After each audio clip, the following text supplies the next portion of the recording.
Hey everybody, it's Denise with Lazy K Homestead. Today I'm going to be making some yogurt.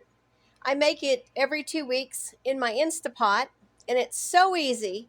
If y'all have an Instapot, you really need to try this. And don't be afraid of your Instapot. Just like I always say, just respect your tools, and that's what an Instapot is. So for this you need your Instapot. Make sure that you have your ring and everything's on there, everything's secure and clean. Your clean insert, 1 gallon of milk. I use 2%. You can use whole milk, you can use 1%, you can use fat-free. I believe Fairlife people use that. I haven't used it, but I understand it makes great yogurt too. You're going to need a thermometer, and to at least go up to 110, because that's where you're going to need it to be. This is yogurt that I saved from my last batch, and it's a half a cup. See how nice and creamy that is? And that's 2 weeks old. And a good spoon to stir with. So first what we're going to do is we're going to pour our gallon of milk into our Instapot.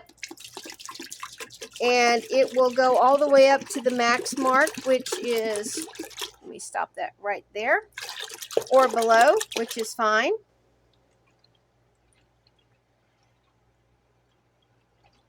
And you can see it's getting right up to that max mark. And that's a whole gallon of 2% milk. Okay, so now what we're going to do is we're going to go to the yogurt setting. So, like I said, how easy is that? Yogurt setting. And it goes, you go from that to the boil. And that's where you want it to be. And when it gets to boil, it will signal you with a beep. Just like that, but it'll only be one beep. And that's when you're going to go ahead and test your temperature.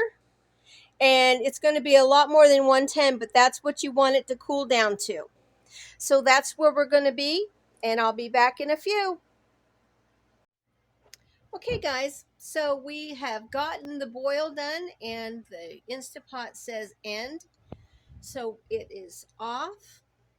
And you'll see there's a little skim in here from the milk, and you can just take that off. I'm not going to take it off right this minute, but I'm going to go ahead and see what it says. It's at 220 plus. It's a little clouded in my foggy in there, but that's what the milk is at this time. So what we're going to do is, you've got a couple things you can do to let it cool. I'm going to go ahead and turn off my Instapot. You can either let it cool in here, and you want it to cool down to 110 degrees, or you can put it in a bath of ice water to cool it down faster, is what I'm going to do here, and never even take it out. It's completely up to you. What I usually do is make this at night, right before I go to bed. It takes about an hour for it to cool down. And you just mix your yogurt in there, which is your culture.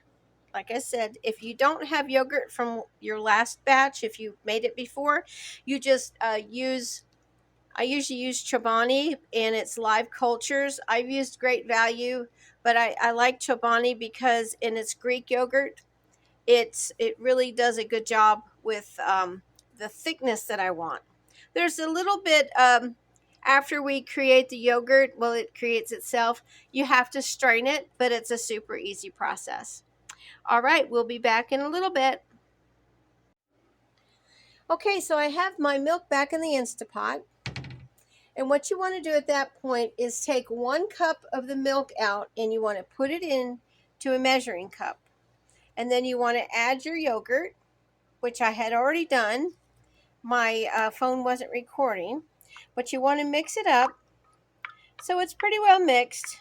There might be a few little lumps in there. And then you want to go ahead and pour this right back into the milk.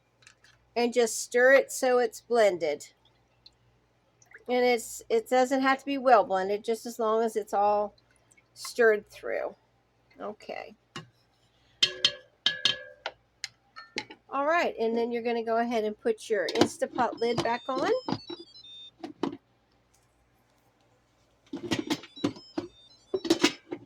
And it'll sing to you until you get it on there. So we've got our Instapot lid back on. We go to the yogurt right here and we press it, and it's going to go to 8 hours, and that's what you want. And it will count down, and then 8 hours later, I'll be back. Hey, good morning, everybody. Well, here is the yogurt. Well, let's come over here and show them what the yogurt looks like. Here it is.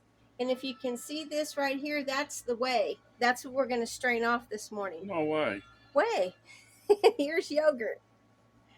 So what we have to do now, and this is a little over 8 hours later, what I do is I have 2 strainers right here in bowls, and the bowls will catch the whey. And you can buy yogurt strainers, but I just use this. These are clean Willis's old t-shirts that I wash and dry just for this purpose. And what you do is you just ladle your yogurt into these, and what you're doing is, like I said, straining off the whey, and you can strain off as much as you want to. If you want a more creamier yogurt than this, you don't have to strain off as much whey, but I usually let it sit about an hour, and the whey will catch in the bottom. And then I'll be back in about an hour to show you what it looks like, and we'll put it away, and I freeze it.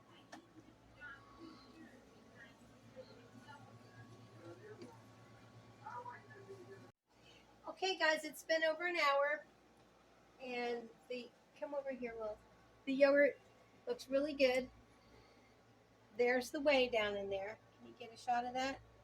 And you want to save your whey. I freeze it, but it's a really good source of fertilizer for tomatoes and acid-loving plants. So don't discard that. It's really great. I just stick it in the freezer. So here's the yogurt. And what I do is I just pour it right in here. See how it just comes out? Whoops. I don't usually make a mess, but because I'm being videoed, I am. So I'll get all that off of there in a minute.